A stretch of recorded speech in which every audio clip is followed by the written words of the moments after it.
Bota aí o tema da mensagem, senhores. Então, eu vou explicar de onde surgiu isso. Isso surgiu, já que o Nelson começou a apertar o parafuso, eu vou continuar apertando. É culpa do Nelson, não é minha. Eu estou na liderança dos VIPs, esse é o meu 3º ano. Eu conto por retiro, porque quando o pastor Tiago me chamou à liderança, foi há 3 retiros atrás. Então, assim, fica mais fácil de contar. Esse é o meu 3º ano como líder. Ao longo de 3 anos, a gente prega bastante, né? Prega várias temáticas e tal. E aí, de uns tempos para cá, eu entrei num momento de autocrítica e comecei a refletir se as minhas mensagens não estavam muito, peguem a referência, shallow. O que é shallow? Pegou a referência? Raso, não é isso? Ou está errado? Se as mensagens não estavam rasas demais. Em vista disso, eu pensei, depois de 3 anos pregando, já estava mais do que na hora de sair de uma superficialidade e começar a aprofundar determinados temas. Então, a pouca paciência que eu tinha zerou-se e a tolerância que eu não tinha ficou negativa. Então, agora eu não tenho mais paciência. Aí me perguntaram assim, quem foi que me perguntou? Foi a Thaís. Cadê a Thaís? Dá um tchau.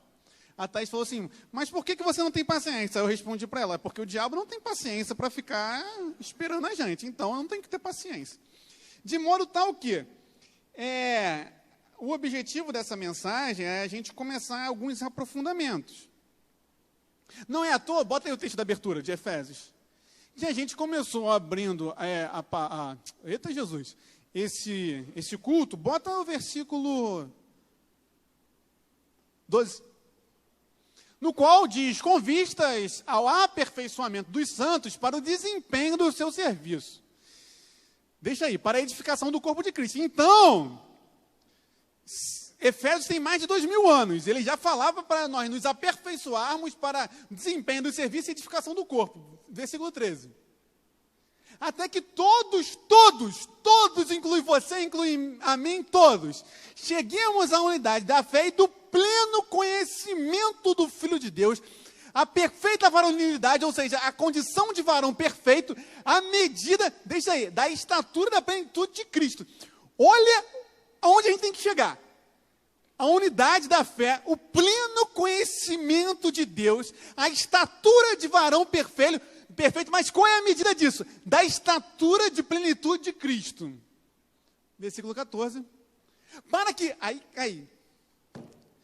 que não mais sejamos como meninos agitados de um lado para o outro e levados ao redor por todo o vento de doutrina, pela artimanha dos homens, pela astúcia com que induzem ao erro, versículo 15, mas, seguindo a verdade em amor, cresçamos em tudo naquele que é a cabeça, Cristo. Pode ficar até aí. Então, é chegado o momento de nós crescermos, já passou da hora de nós crescermos cada vez mais em conhecimento de Cristo. Assim sendo, então isso é cajado. Não, tira na mente esse negócio de cajado, que isso dá uma conotação ruim. É uma mensagem de aprofundamento. Bota aí o tema, no qual nós vamos falar sobre graça barata ou barateamento da graça. Todas as perguntas que eu fizer aqui hoje, eu quero fazer uma ressalva, Nelson. Não responda, deixa as outras pessoas responderem, que eu sei que você sabe.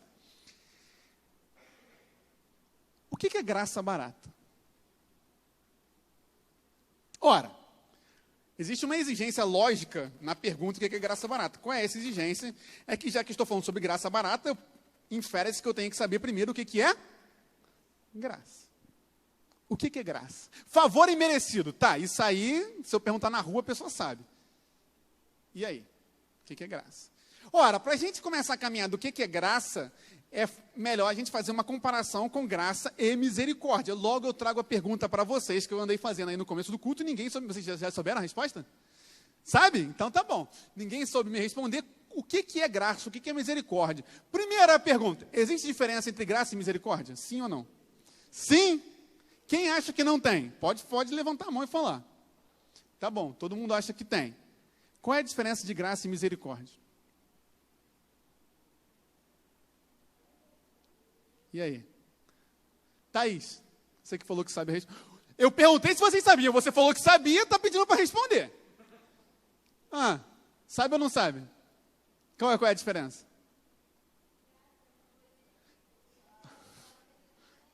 Ah.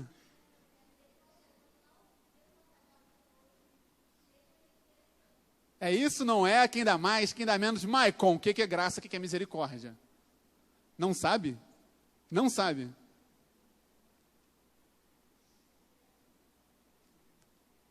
Vamos lá. Alguém de Madureira? Qual das três? Hã? Ela? Você? Ela te apontou, posso fazer nada. Qual é a diferença de graça e misericórdia? Não sabe? Não sabe. Se o ateu hoje te parar e perguntar assim, eu preciso de graça e misericórdia, o que você responde? Hã? Não sei. Não sei. Não sei. Vanessa, se o ateu hoje parar para você e perguntar assim, eu preciso de graça e misericórdia, o que você responde? Não, precisa ou não precisa? Ah, então por quê? O que é graça e o que é misericórdia? Hã? O que Tiago diz? Que nós temos que estar prontos para o quê? Para dar razão da nossa esperança a todo aquele que perguntar em todo momento. Não sou eu que digo. Então o que é graça e o que é misericórdia? Vamos dar um exemplo.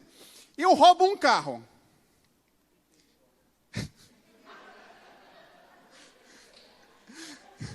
Cara, Nelson's memes. Vamos lançar uma página de memes do Nelson.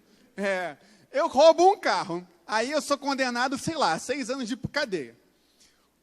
Sou condenado, sou conduzido até a minha cela. Quando eu estou entrando na cela, toco o meu telefone. E aí é o presidente falando que, olha só, eu te dei um indulto presidencial. O que é um indulto presidencial? É quando o presidente perdoa, o presidente da República, e tem poder para anular a sua pena. Quando o presidente anula a minha pena, eu tendo cometido um crime, ele está exercendo graça ou ele está exercendo misericórdia? Misericórdia? Não é, Nelson? Ou é? A Débora quer falar? Fala, Débora. Ué, surgiu uma mão em cima de você falando que você queria falar. Fala, Débora. Fala, Débora. Graça? Tem certeza? Não, não tem certeza, tá bom. E aí, se o presidente... Eu vou responder a pergunta. Se o presidente virar para mim e falar assim, olha só, além disso, eu vou te dar um carro novo. Isso é graça ou misericórdia? Graça. Então, quando Jesus morreu para pagar o preço do meu pecado, e desse modo eu não tivesse mais que morrer, Jesus estava exercendo graça ou misericórdia? E quando Jesus me deu a vida eterna, ele estava exercendo graça ou misericórdia? Graça. Embolou? Deu bug. Misericórdia é quando a punição que eu mereço receber é perdoada. E graça é quando eu ganho algo que eu não merecia receber. Quando Cristo recebe em si a punição do pecado, ou seja, a morte, ele exerce misericórdia. Mas quando ele vai além e me dá a vida eterna, ele está exercendo graça. Foi? Alguém não entendeu? Pode falar. Tu não entendeu? Quando o presidente perdoa a minha dívida, o meu crime, ele está exercendo misericórdia, porque eu mereço a pena e essa pena está sendo retirada. Esse exercício de misericórdia. Retira-se aquilo do qual eu merecia por ser pecador, por ser criminoso. Foi? Agora, quando eu ganho algo que eu não merecia, ou seja, eu ganho um carro ou eu ganho a vida eterna, isso é graça, favor imerecido. Foi? Eis a diferença entre graça e misericórdia. Pois bem, dito isto, bota o tema da mensagem aí, por favor. Já que nós diferenciamos graça e misericórdia, o que é graça barata? Bota o primeiro texto. Quem falou sobre isso foi... Como é que fala o nome dele, Nelson?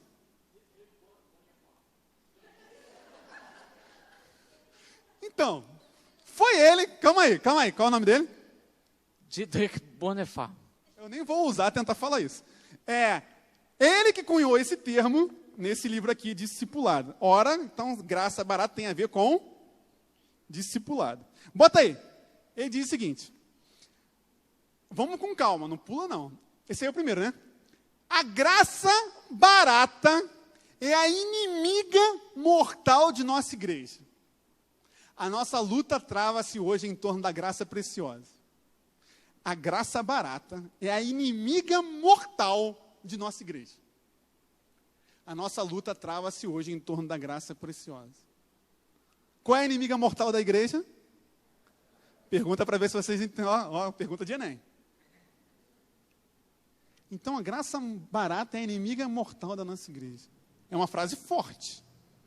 Qual é o contexto disso? Entendam. Deixa eu... Aqui, o Michael me mandou. Cadê? O autor do livro, que o Nelson falou o nome, ele foi um pastor alemão. Em 1933, quando Hitler já era todo poderoso na Alemanha, ele deu uma ordem que todas as igrejas cristãs da Alemanha tinham que estar subordinadas à igreja do Reich. Ou seja, todas as igrejas agora faziam parte da igreja nazista, na qual não existia mais cruz. Aonde havia uma cruz antes, agora tinha a foto de quem? Adolf Hitler. Pensa você entrar numa igreja na qual não tem uma cruz, tem a foto de ninguém mais, ninguém menos que Adolf Hitler. E aí, dados para vocês. Em 1935, 700 pastores vão ser presos. Em 1937, 807 pessoas, dentre pastores e membros, vão ser presos, além de todos os bens da igreja vão ser confiscados. Entre esses, quem foi preso? Quem foi preso? Dietrich Bonhoeffer. Ele mesmo foi preso. Sendo que ele não apenas foi preso, ele foi levado para um campo de concentração nazista e morto. Então, quem fala sobre graça, que a graça barata é a inimiga mortal de nossa igreja, e que a nossa luta hoje trava-se em torno da graça preciosa, não sou eu que estou aqui no Brasil de bom, foi o cara que morreu no campo de concentração nazista falando sobre discipulado. Daqui já vem uma pergunta. Se para você, para mim hoje, é difícil falar sobre discipulado, quem tinha que achar difícil não era eu, quem tinha que achar difícil é o cara que estava no campo de concentração nazista tomando tiro na cabeça. Pois bem, dito isto, o contexto histórico, bota o outro texto. Ele continua explicando. Graça barata é a graça como refúgio, perdão mal barato, consolo mal barato. Para ficar mais claro, graça barata significa justificação do pecado e não do pecador. Como a graça faz tudo sozinha, tudo também pode permanecer como antes.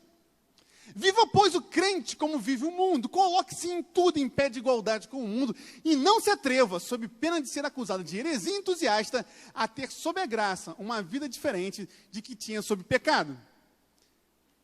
Para entender, agora fica claro. A graça barata é a pregação do perdão sem arrependimento. É o batismo sem a disciplina comunitária. É a ceia do Senhor sem confissão dos pecados. É a absolvição sem confissão pessoal. A graça barata é a graça sem discipulado. A graça sem a cruz. A graça sem Jesus Cristo vivo encarnado. Deixa aí. O que é graça barata? Não adianta ler. Agora alguém vai ter que me explicar aquilo que a gente leu. Ou alguém se voluntaria, ou eu escolho. Então, aí... Agradeça ao Christian que salvou vocês. O que é graça barata, Christian? Que isso?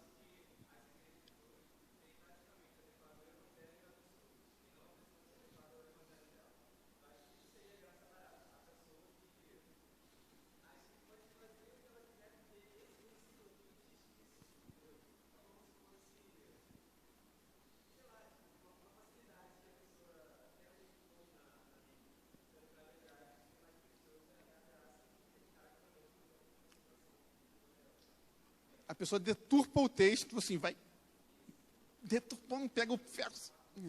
Quem dá mais, quem dá menos? Que isso? Só MLV hoje.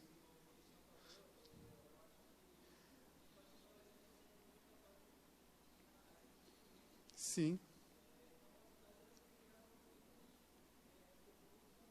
Sim.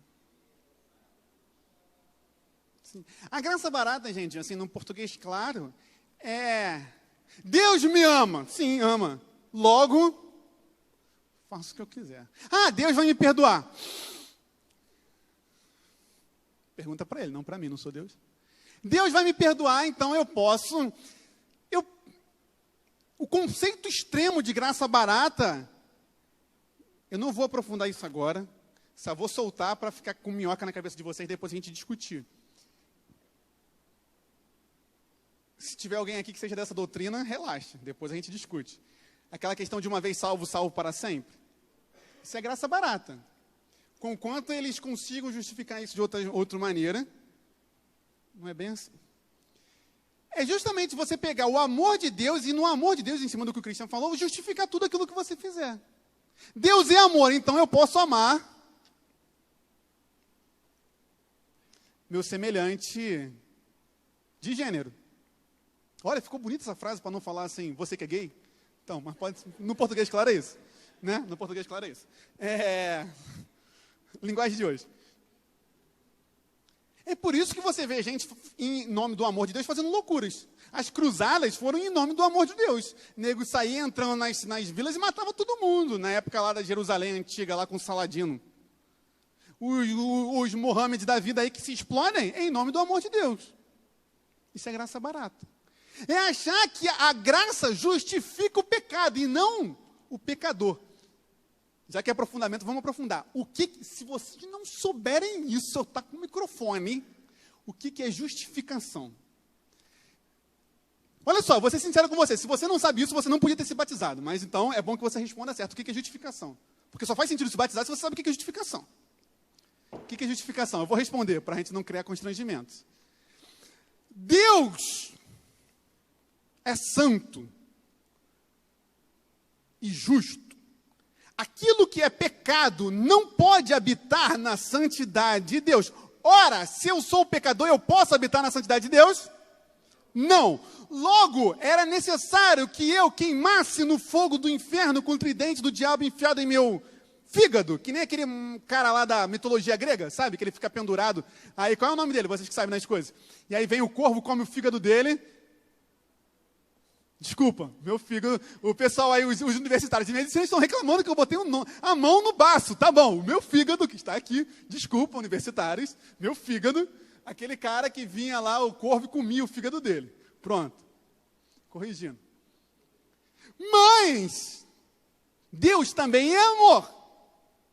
E Ele não queria que nós queimássemos no caldeirão do inferno. Logo, Cristo nos justifica. O que significa? Cristo nos justifica. Significa que Cristo paga o preço da justiça de Deus, morrendo por mim, morrendo por você. Só que Cristo justifica o pecador, eu, e não justifica o meu pecado. Fica clara a diferença? De que não existe nada de justo quando eu peco. Pelo contrário, Cristo me justifica perante a Deus, de modo que agora eu posso ir e me arrepender dos meus pecados. Está claro até aqui? Aonde nós queremos chegar com isso? Muito simples. Ora, Deus não achou que fosse caro demais sair do seu trono de glória, vir à terra, se humilhar à condição humana e morrer por mim e por você. Então eu pergunto, que direito eu, não vou perguntar de vocês, estou falando de mim, que direito eu tenho de achar que qualquer coisa que eu faço para Deus é caro? Respondo. Responde, gente, estou falando de mim, não estou falando de você, pode responder. Nenhum. Porque se hoje eu chegar aqui para falar para você assim, eu dou a minha vida, eu tenho dado a minha vida por Cristo, isso é verdade ou mentira? Mentira, porque eu estou aqui. Se eu tivesse dado a minha vida por Cristo, eu não estava aqui, eu estava no inferno, não, no cemitério. Ele deu a vida por Cristo, eu não. Se Cristo não achou caro demais dar a sua própria vida, eu nem dar a minha vida dou, como é que eu posso achar qualquer coisa que eu faço para Deus caro? Eu posso? Eu tenho esse direito? Me foi dado esse direito? Não. Não foi. Por isso que em Crônicas, Davi diz, quando ele vai comprar... Qual é o contexto desse texto? Davi quer oferecer um sacrifício a Deus, e ele vai comprar um campo para fazer de altar a Deus. E aí, quando Davi chega para o dono do campo, fala assim, olha só, eu vou comprar esse campo para fazer um altar para Deus. O dono do campo fala assim, não, já que é para Deus, leva de graça. Davi responde isso. Tornou o rei Davi a Ornã, que era o nome do dono. Não antes, pelo seu inteiro valor, o quero comprar, porque não tomarei o que é teu para o Senhor, nem oferecerei holocausto que não me custe nada. Em outras palavras, Davi está falando o seguinte, não darei ao Senhor sacrifícios que não me custem nada. Não darei ao Senhor sacrifícios que não me custem nada. Por quê? Desculpa, não entendi. Porque aí não é sacrifício. E por que Jesus não achou que fosse um preço caro demais extravasar o seu sangue na cruz por mim e por você? Logo, como eu posso achar caro estar aqui neste sábado? Algo está errado. O que eu estou fazendo? Eu estou barateando a graça. Eu estou falando, não! A graça de Deus manifesta na morte do Filho de Deus não tem importância. Tanto não tem importância que, sei lá, qualquer outra coisa mais importante. Não, é importante que eu me ache no direito de reclamar, de questionar, de qualquer outra coisa. Está claro? Ou não está claro? E aí, estranho seria se aquilo que custou a vida de Deus custasse a mim menos que qualquer outra coisa que não a minha própria vida. Ora, gente, é uma questão lógica. Assim, entendam uma coisa. Antes de achar que a Bíblia é um livro dos mortos egípcios cheio dos encantamentos, entenda que Deus é lógico. Tanto que Deus diz para Moisés, eu sou o que sou, é lógica pura. Logo, exerçamos a lógica. Se custou a vida de Deus, que é Deus, como é que pode custar menos que a minha própria vida, eu que sou o errado? Faz sentido? Responde, gente. Obrigado, Nelson, obrigado. Valeu você aí atrás. E o fígado desse lado, para quem ainda está em dúvida, o fígado está aqui. Valeu.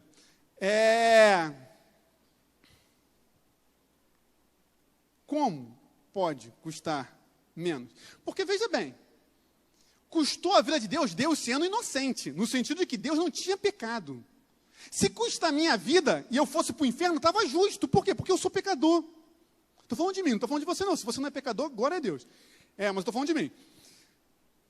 Então, se eu fosse para o inferno, era justo. Gente, se todos nós aqui agora fôssemos para o inferno, era justo perante a Deus. Por quê? Porque todos nós pecamos e carecemos da glória de Deus. E quem diz que não pecou é mais ainda pecador, porque mente.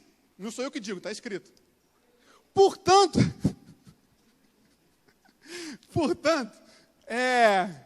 a melhor parte foi quando o Nelson falou assim, não, eu estava conversando com o Yehud no gabinete, eu falei assim, eu tenho gabinete agora, como é que... Mas tudo bem, deixa para lá. Sabe que eu faço conexões assim aleatórias, né? É para suavizar a mensagem.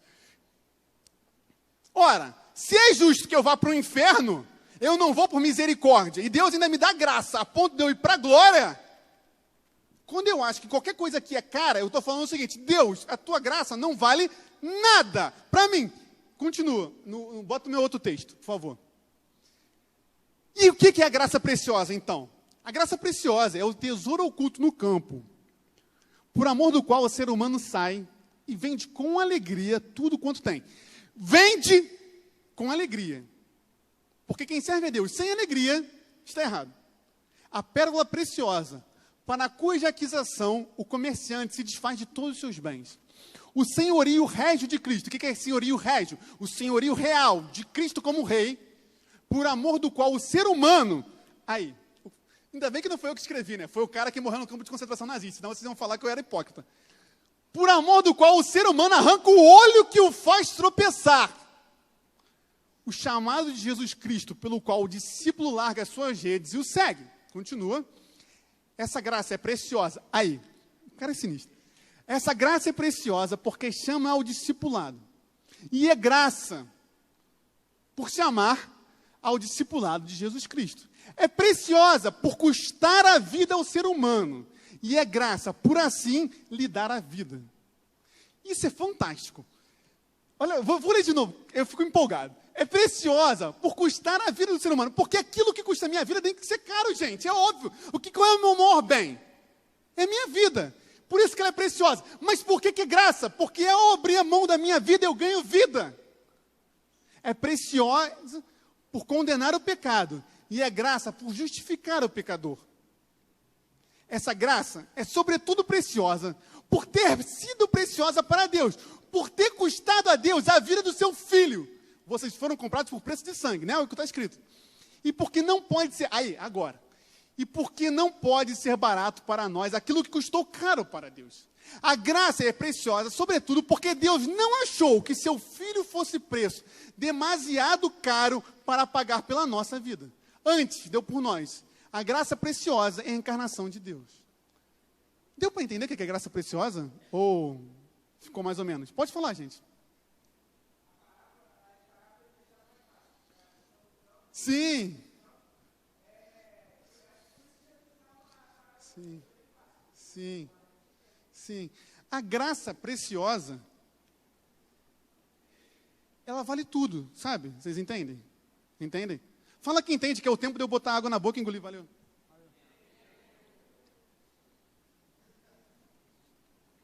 Isso aí, valeu.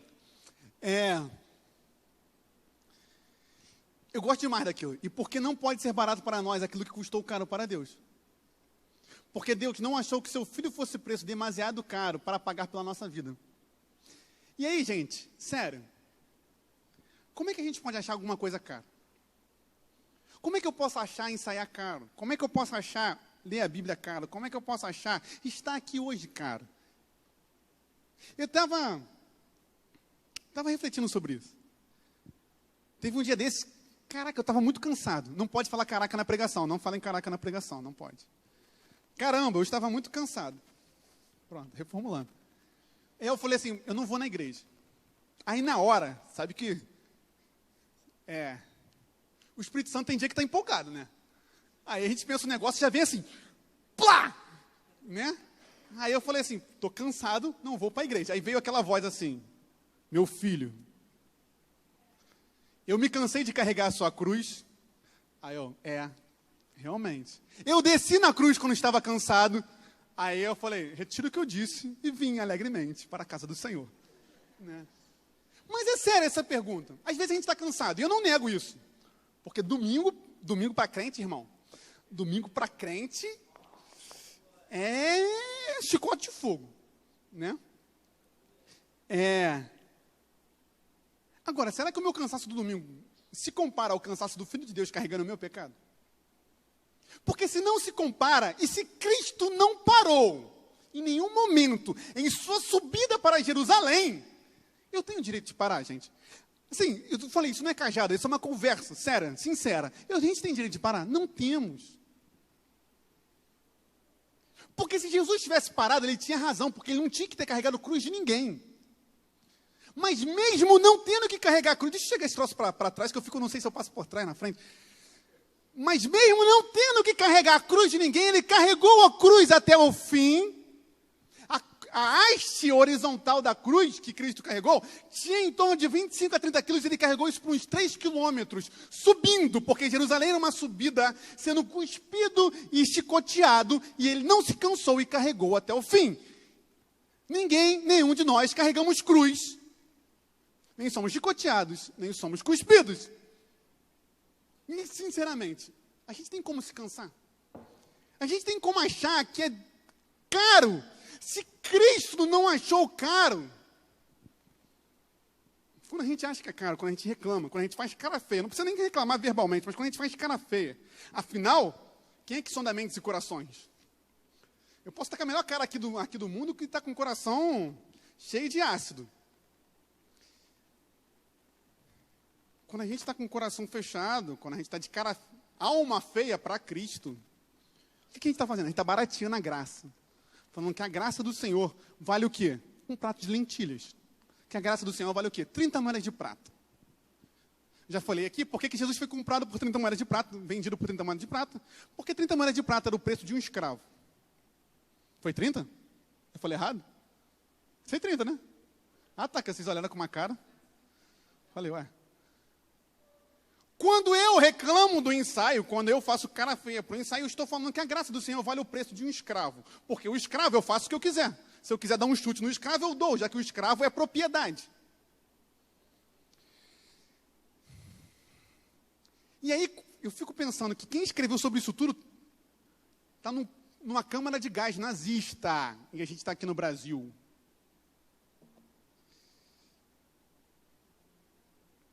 A parábola, como o Silas muito bem falou, diz que a pérola de grande valor que é o reino de Deus. É aquela pelo qual vale gastar, você vende tudo, sabe? Você dá tudo pelo reino de Deus. Por quê? Porque Deus não achou caro demais. Quem somos nós, então, para acharmos caro demais? Bota o texto de Lucas, por gentileza. Gente, Jesus nunca nos enganou. Pelo contrário, dizia a todos, se alguém quer vir após mim, a si mesmo se negue. Dia a dia tome a sua cruz e siga-me. Pois quem quiser salvar a sua vida, perdê-la. Por isso que a graça é preciosa, porque custa a minha vida. Mas é graça, porque quem perde a vida por minha causa, esse a salvará. Deu para entender? Como vai, volta, vai, volta, vai? Vocês aí do canto, valeu. 25. Aí, Jesus também era, né? Que aproveita o homem ganhar o mundo inteiro se vier a perder-se, ou a causar dano a si mesmo. Isso é interessante, porque olha só, às vezes a gente fala muito de inferno, e, parênteses, fiz uma livre associação. Eu defendo de que a gente fala muito pouco do inferno, que tinha que falar mais de inferno. Mas, por outro lado, os apóstolos não falavam sobre inferno. Os apóstolos falavam assim, arrependei-vos. Não falavam, para de fazer isso, senão você vai para o inferno. Então, amém. Mas eu acho que tinha que falar um pouco mais de inferno. Com conta a Bíblia não fala muito de inferno, então não tenho base bíblica para afirmar isso. Então a heresia é minha, o problema é meu. Pois bem, mas a gente fala muito sobre a pessoa ir para o inferno, só que aqui não está falando sobre o inferno, está falando sobre o quê? Causar dano a si mesmo. E aí, o que significa causar dano a si mesmo? Ah, beber, usar droga, óbvio, mas isso aí se eu perguntar para a criança, ela sabe. Isso é uma mensagem de aprofundamento, então, né?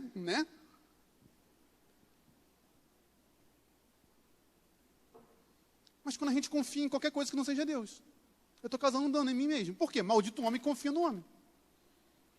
Como é que eu posso confiar em algo que não é Deus? É lógico, eu não estou falando, então eu não vou confiar em ninguém. Não estou falando disso. Estou falando quando eu boto a minha confiança, a minha esperança em algo lá fora.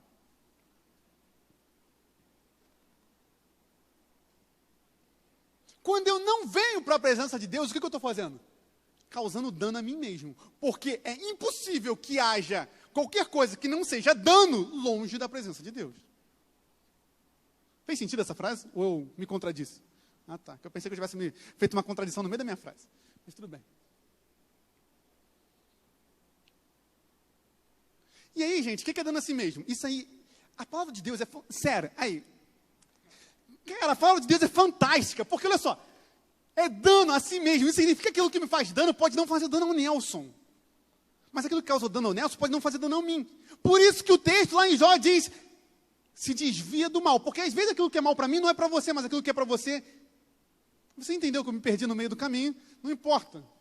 Que é a questão da tentação. A gente sabe onde aperta o calo. A gente sabe. Talvez, vamos clarear aqui. Talvez para você ver filme de terror não tenha problema nenhum. Sem ironias. Para outros pode ser que tenha problema. Por quê? Porque que aproveita o homem ganhar o mundo inteiro se causa dano a si mesmo. Esse é o ponto. O ponto é que não dá para ficar ali brincando com fogo. Entende? Não dá para ficar... Teve uma vez no passeio do colégio, eu não fui não, mas me contaram, sabe aquelas janelas de guilhotina, que você tem que soltar assim e ela baixa? Os cabeçudos estavam brincando o quê? Ah, bota a mão aí! Aí, botava a mão, o outro soltava, o cara tirava a mão. Até que teve uma hora que o quê? Arrancou metade do dedo do menino, né? É tipo isso, brincar com o que não deve. Sabe? E a gente sabe o que causa dano a nós mesmos. Gente, a gente sabe. A gente enfia o garfo na tomada porque a gente gosta de viver perigosamente. Mas a gente sabe que vai tomar o choque. Sabe. Hã? Aí, quando você não está chovendo, ele não leva o guarda-chuva, tá vendo? Tua mãe fala, leva o guarda-chuva, você não leva. O que faz quando você bota o pé na rua, vem um trovão. Isso mesmo. Continuemos. O que houve? Eu pedi mais algum versículo? Vai no 26? Porque qualquer que... Aí, eu falo. Porque qualquer que de mim, das minhas palavras, se envergonhar. Vocês já leram esse versículo? Dele se envergonhará o Filho do Homem quando vier na sua glória e na do Pai e dos santos anjos. Eu vou subir porque eu fico muito nervoso. Samuel, você tem que mexer a câmera. Obrigado, porque o Samuel esquece de mexer a câmera. Se você se envergonhar hoje de Jesus, quando ele vier na segunda vinda, ele vai se envergonhar de quem? De mim, de você. E aí você acha que você vai subir? Se hoje, e aí, agora eu vou dar uma apertada, vai doer, tá? Mas eu amo vocês. Quando você tem vergonha de postar no teu Facebook sobre Jesus, é isso que vai acontecer com você, tá? Eu falo há mais de ano para postar. E não posta. Se é por vergonha, Cristo vai se vergonhar quando vier na segunda vinda da gente. É por isso que diz o texto que naquele dia, eu vou descer por aqui para te ajudar, que naquele dia, a gente vai falar, ah, Senhor, em teu nome expulsamos demônio, blá, blá, blá, blá, blá, blá, blá. Apartai-vos de mim, maldito, porque não vos conheço. O negócio é doido, é sério. Então, depois desse momento alegre, né? Eu quero chorar quando você chorar, quero sorrir quando você sorrir. Todas as vezes que a gente quer abandonar a igreja, que a gente quer abandonar o ministério, todas as vezes que a gente tem que ficar, que a liderança tem que ficar insistindo para a pessoa vir nos VIPs, está falando que a graça é barata.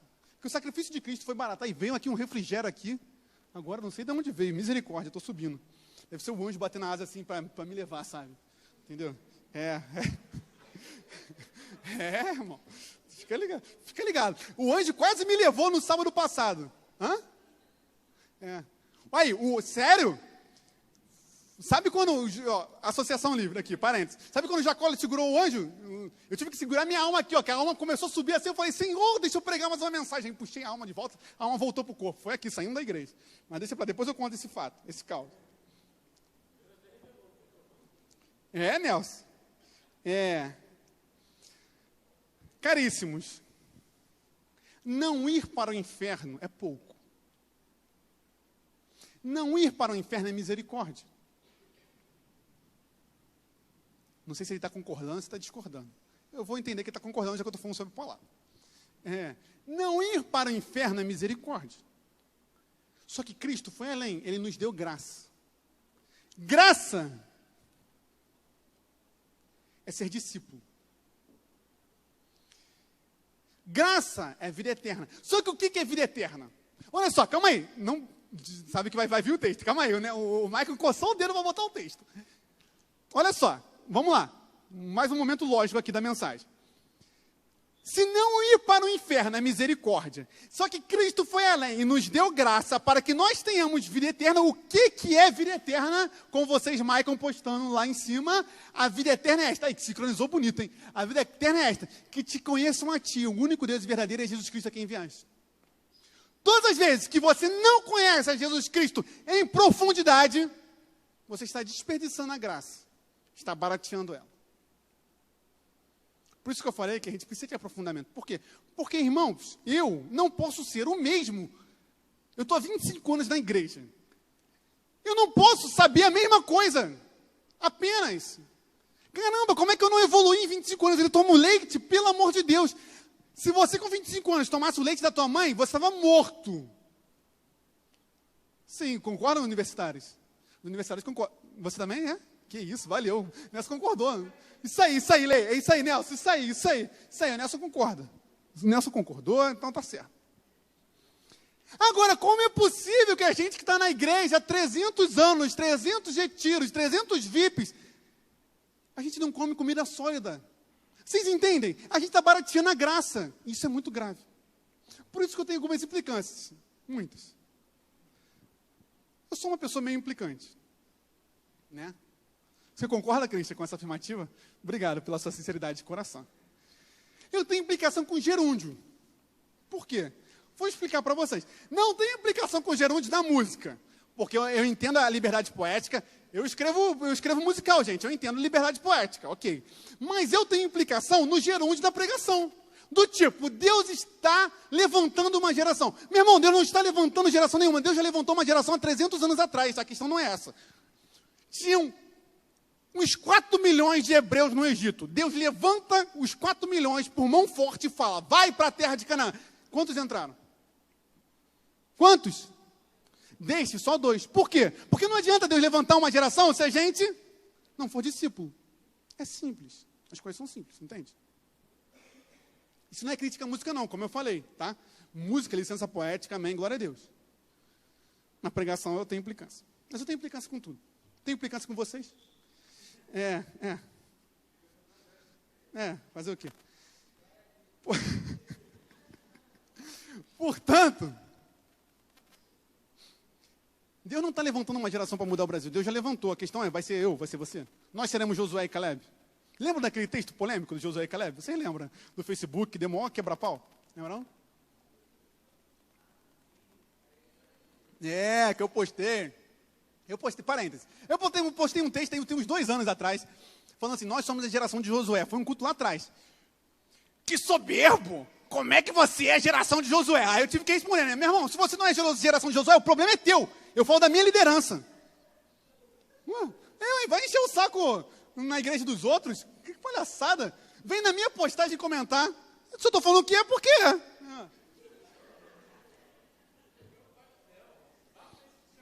Exatamente. Isso aí, o que tu falou? Vai pro peixe que te carrega. Eu não sei o que significa isso. Não sei o que significa isso, mas é isso aí. Tudo bem, deve ser isso aí. Circunciso fariseu. É sério. Porque senão, olha só, a gente fica orando assim. Gente, olha só. Vê se não é incoerente. Tu passa 10 anos dos VIPs orando na seguinte geração. Deus está levantando uma geração. Pô, chega uma hora que Deus deve olhar lá de cima e falar assim, 10 anos para levantar a geração? De brincadeira, né? Não está levantando, ele já levantou. A questão é, vai ser eu, vai ser você? Somos discípulos? Ou para nós basta leite? Ou a nós é necessário comida sólida? Crescermos até a perfeita condição de varão? Baratearemos a graça? Ou daremos o devido valor a ela, com conta, seja verdade, que a gente jamais conseguirá alcançar o valor devido da graça. Mas naquilo que nos é tocante, ou seja, ou Deus está muito feliz, ou Ele está muito bravo, porque, ainda bem que vocês não estão vendo o que eu estou vendo. Não pode custar menos que a sua vida e que a minha vida. Não pode. Não pode. Gente, não pode.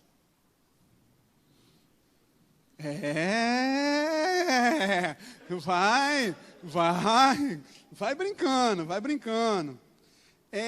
E aí, eu falei que eu sou implicante, não falei? Então, quer ver uma implicância que eu tenho? Fogo. Deus manda fogo. Minha implicância começa por quê? Fogo por fogo, aonde tem fogo? Fala que eu sei que vocês sabem. Aonde? Lá mesmo tem fogo. Lá. Só que a gente fica assim, Senhor, manda o fogo do Pentecostes. Peraí, Deus mandou. Raciocínio. Quando desceu o Pentecostes, a partir do Pentecostes, eles se tornaram discípulos ou eles eram discípulos antes e Deus mandou o fogo para os discípulos? Deus só mandou fogo para quem já era discípulo há 3 anos. Significa que hoje, se você está orando por fogo e não é discípulo, peca porque lhe falta conhecimento da palavra. Porque só veio fogo para quem já era discípulo há 3 anos. E, meu irmão, não era 3 anos igual a gente que vem quinta, sábado e domingo, não. O cara andava e comia com Jesus 24 horas por dia. Então, assim, se a gente quer fogo, tem que ser discípulo, irmão. Tem que ser. O Pentecostes não desceu para transformar aqueles caras em discípulos. Eles já eram. O Pentecostes desceu sobre eles porque eles eram discípulos. Tanto que Jesus falou, permanecer em Jerusalém até que do alto seja revestido de poder. Só ficaram 120 dos 5.000. Por quê? Porque discípulo é quem obedece. Por isso que sobre eles desceu o fogo do Espírito Santo. Entende que é incoerente pedir fogo se nós não somos discípulos? Entende? Faz sentido? É baratear a graça. Novamente, é baratear a graça. Pô, tirei o negócio da tomada, sumiu. Aqui. E aí, gente, é por isso que não me peçam. Se você me perguntar com carinho e amor, assim, no canto, eu vou te falar. Mas assim, não me peça para pregar sobre se pode, não pode beber, se pode, não pode fazer o que você quiser, sei lá. Porque, pelo amor de Deus, é hora da gente estar falando sobre, sabe, coisas. Só que para isso, É preciso discipulado. O que é discipulado? Discipulado é vida na vida. Eu aprendi isso no Amazonas. Lá o pessoal fala sobre discipulado. E lá eles discipulam vida na vida. Porque como eles trabalham 24 horas com os ribeirinhos, é vida na vida. Discipulado é vida na vida com Cristo. Cristão é cristão o tempo inteiro. O tempo inteiro. Senão não é cristão, meu irmão. E aí, novamente, pelo amor de Deus, eu não estou falando de pecado, de erro. Isso é muito banal. Eu estou falando de intimidade com Cristo. Se Cristo tivesse um WhatsApp, Cristo tinha que ser aquela pessoa com quem eu falo o tempo todo. Que eu mando selfie. Tá ligado? Tá. Manda áudio. Pô, pensa um áudio de Jesus. Aí, o celular até, né? Fala assim, eita glória. Né? Cuidado que se teu celular tocar meia-noite aí, já sabe quem é, né? Isso aí. É o Nelson te importunando à meia-noite, para pedir 3 pães que nem ele pregou, né, Nelson? Isso aí, abre teu olho. Vai ter, né? Vamos importunar o Nelson hoje para ele fazer jus ao que ele pregou. Então, todo mundo batendo lá na casa do Nelson Castro. Tá fogo. A gente vai ser consumido quando pisar na casa do Nelson. E aí, a gente precisa ser discípulo, gente. A gente precisa ser discípulo. Já falei tudo que eu tinha escrito. Acabou o que eu escrevi. Brincadeira. Pensei que tinha mais. Então, assim sendo, eu não tenho mais paciência para ficar pregando sobre olha, Deus te ama. Óbvio que eu tenho paciência para pregar isso, não é isso que eu quero dizer. Eu não tenho mais paciência para ficar falando assim, sei lá, cara, eu não tenho nem paciência para pensar no que eu não tenho paciência para falar. Entendeu? Essa foi boa, saiu bem. Saí bem que eu não lembrei de nada, não lembrei de nada. Entendeu? Não dá para eu pregar para a população ribeirinha da mesma forma que eu prego para vocês, gente. Os caras lá não sabem nem ler, eles não leem a Bíblia. Eu vou pregar da mesma forma que eu prego para eles, para vocês? Sério, na boa, eu me sentiria insultado, com todo respeito a eles. Sem desmerecê-los, porque eles têm uma condição própria. Mas não dá. Não dá para ser a mesma coisa de sempre. Olha, volte para Cristo. Pô, pelo amor de Deus. Sério, na boa. Não dá mais. Você acha que o diabo está parado? A gente acha. Eu acho que o diabo está parado. Deixa eu pensar se eu acho. Não, eu não acho. Conquanto o diabo não seja onipresente, né? Então temos essa vantagem. E olha só, a gente tem 2/3 de anjo, ele só tem 1/3. Então, quem está na frente aí nessa brincadeira? Porque se caiu 1/3 de anjo, ficaram 2/3 do nosso lado, né? Então, Tá, isso aí. Voadora na cabeça de Satanás. Vocês têm que ouvir essa música. Ouçam a música Voadora na cabeça de Satanás. Isso é importante. Vai aprofundar na sua vida. Ouça, o Michael não está concordando. Ouça a música Voadora na cabeça de Satanás. De Romanos 16:20, está escrito isso? Bem-aventurados que dão uma voadora na cabeça de Satanás? Não está escrito isso. Tá. Aí, isso aí. Lê então. Assim sendo, já falei uns 300 assim sendo. É tempo. Olha, não está sendo um tempo. Tirei os gerúndios da frase. É tempo. Já foi o tempo. Tá pingando aí? É Cristo falando. Tá? Pingou na tua cabeça? Isso aí. Já foi o tempo de... Deixa eu gostar. De nós nos levantarmos como discípulos. Discipulado. É tempo de discipulado. É Cristo o tempo todo, irmão. É respirar Cristo. E aí eu vou pegar o contexto do Nelson. É tu ser inconveniente, de chato, porque você só fala de Cristo, só respira Cristo, só pensa em Cristo. Isso significa então que eu não posso ir para o cinema? Não, você pode ir no cinema, mas aí você vai estar lá vendo um filme, e aí na hora vai falar assim, caraca, isso dá uma mensagem. Eu estava conversando com o pastor Tiago, outro dia desse. Na época do Guerra Infinita, estava eu, o pastor Tiago e o pastor Sérgio. Falei, pastor, viu Guerra Infinita? Ele, não vi ainda não. Tá falando, ele, te dá um bom tema de mensagem, né? Guerra Infinita. Aí o pastor Sérgio, caraca, é mesmo, Guerra Infinita. Jesus está voltando, não sei o que. Eu falei, é isso, entendeu? É isso, cara. É isso. Tem que ser assim, irmão. Tu deu uma topada no chão.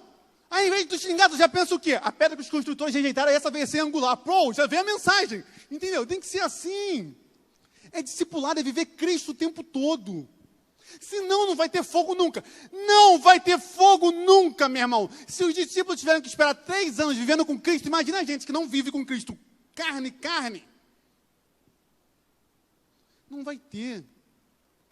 Agora, talvez você diga assim, não, para mim é suficiente não ir para o inferno. Ok. Sério, ok. Vocês às vezes olham lá para trás, eu fico com medo. Gente, o que está acontecendo lá atrás? Nada. Vocês estão vendo lá em cima. Malandros vocês. Isso aí. Entendi. Deus falando, Nelson, Deus falando. Sabe que quando Lutero entendeu, outra associação livre, as coisas acontecem assim, sabe? Lutero quase foi atingido por um raio, foi daí que ele concluiu o quê? Que o justo viverá pela fé. O que é isso? Discipulado. Porque o cara quase morre com um raio e conclui a reforma protestante. Tu quase morre com um raio e vai começar a xingar. Fala, pô Deus, porque tu me mandou um raio.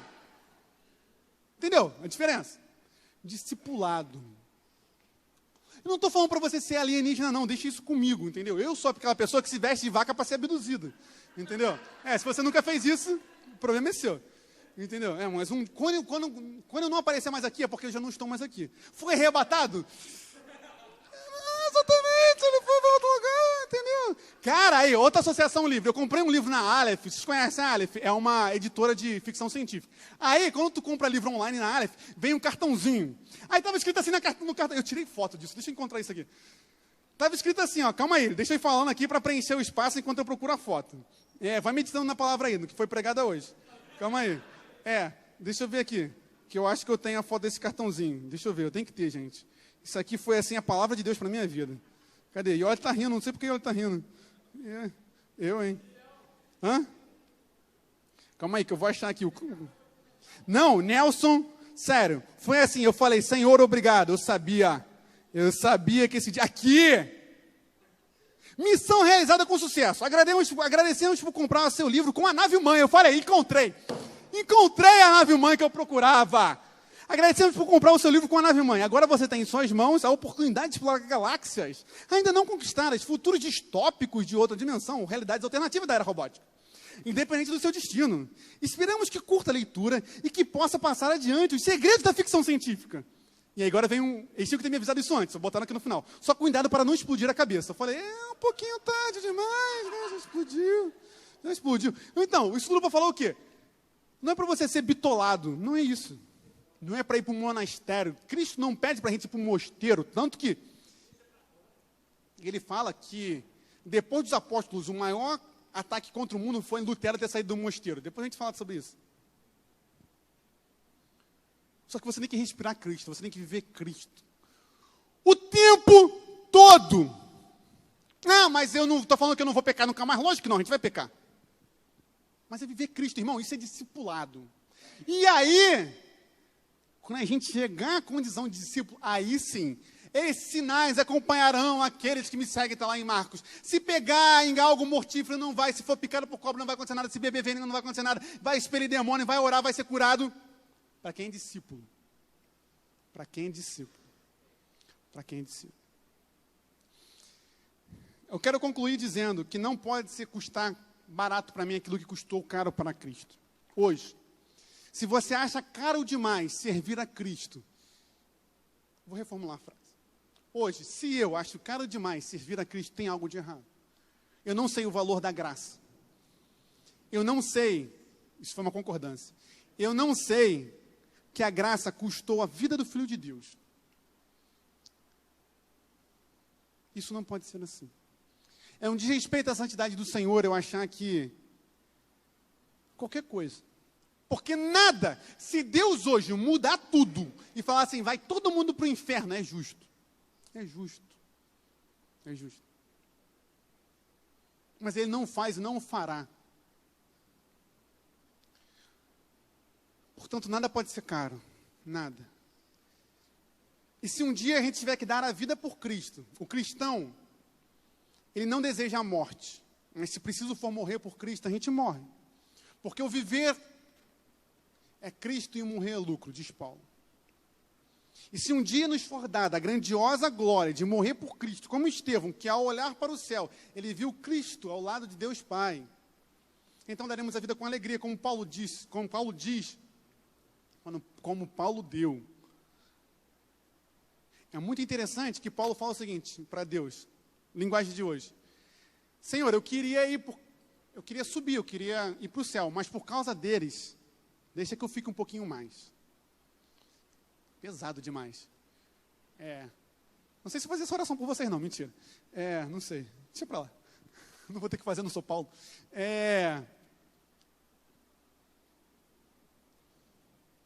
Nada se compara ao preço de Deus morrendo na cruz. E o que eu quero deixar para mim e para você é isso. Quando bateu o desânimo, agora é um momento suave, né? Tinha que ter o piano. Quando bateu o desânimo, quando bateu o cansaço, quando bater a vontade de desistir, não estou falando para você não sentir o desânimo, para você não sentir a tristeza, não sentir a vontade de desistir, porque a gente sente. O que eu quero que você pense é o seguinte: Cristo parou, Cristo desistiu, Deus Pai achou caro dar a vida do seu filho. E se você achar que e aí sem ironias nenhuma, se você achar que o seu esforço é maior do que o que Cristo fez, você tem todo o direito de parar. Agora, se o seu esforço, por maior que seja, não for maior do que o Cristo fez, a gente não tem o direito de parar. Do contrário, se pararmos, se desistirmos, se retrocedermos, estaremos barateando a graça. Se tivermos vergonha, Ele vai se envergonhar de mim e não vai subir. É tempo de discipulado. E aí agora pensa, eu falei isso há 3 retiros atrás, no retiro que eu não lembro o nome, qual foi o tema do retiro há 3 anos atrás, vocês lembram? Temos que ser, foi um lance assim de temos que ser um, isso aí. Agora eles vão discutir qual foi o tema e não vai ter unidade ali, entenderam? Aí vão brigar qual foi o tema. Porque naquele retiro tinham 120 lá, e a gente falava sobre 120. Foi, 2017. Com 120 Deus mudou a humanidade. Pensa, se todo mundo aqui for discípulo, o que Cristo não faz? A gente conquista a terra prometida. Aquilo que a gente falou no último sábado, até ganhar o Brasil para Cristo. Sábado retrasado. É chegado o momento. Já chegou, já passou. Sem gerúndio. Gerúndio não é de Jesus. Eu também não gosto de diminutivo. Não usem diminutivo comigo, eu não gosto de diminutivo. Por quê? Não sei. Isso tem nada a ver com a mensagem. Mas, sei lá. Pode falar.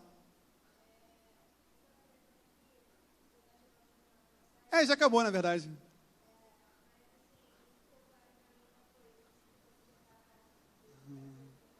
Tá. Lá do começo, assim. Qual foi o primeiro texto? Sim. Muito obrigado. Quando... Não, é porque graça barata, às vezes fica meio estranho. Como assim, graça barata? Barateando a graça, botei ali só para fazer mais sentido, mas já que não fez, pode apagar. É quando eu não dou o devido valor. Eu estou barateando a graça, estou transformando a graça em barata. Entende? É isso. Ou não? Porque barateamento da graça, baratear a graça é a ação de tornar a graça barata. Eu faço isso não dando o devido valor a Deus, ou à graça dele. É isso. Isso. Valeu, Nelson. Então, que demos o devido valor ao Senhor. Porque eu estava numa empolgação assim para fazer o apelo, né? E teve essa quebra assim do apelo, mas tudo bem, glória a Deus, aleluia. Brincadeira. É brincadeira. O presbítero até já se aproximou ali, né? Porque ele sabe que agora é o momento. Então, feche seus olhos. Vocês sabem que eu sempre passo o microfone quando vocês estão com olhos fechados, porque aí, se vocês não quiserem aplaudir, eu não fico constrangido de não terem aplaudido. Eu faço isso nas mensagens aqui em cima. Então, feche seus olhos, faça a sua oração. Em nome de Jesus. Converse com seu pai agora, cara. Você que sabe aquilo que te causa, aquilo que te traz erro, aquilo que te traz dano, como está escrito no texto. Você que sabe. Não sou eu que sei. É você. Que sejamos discípulos de Cristo, dos quais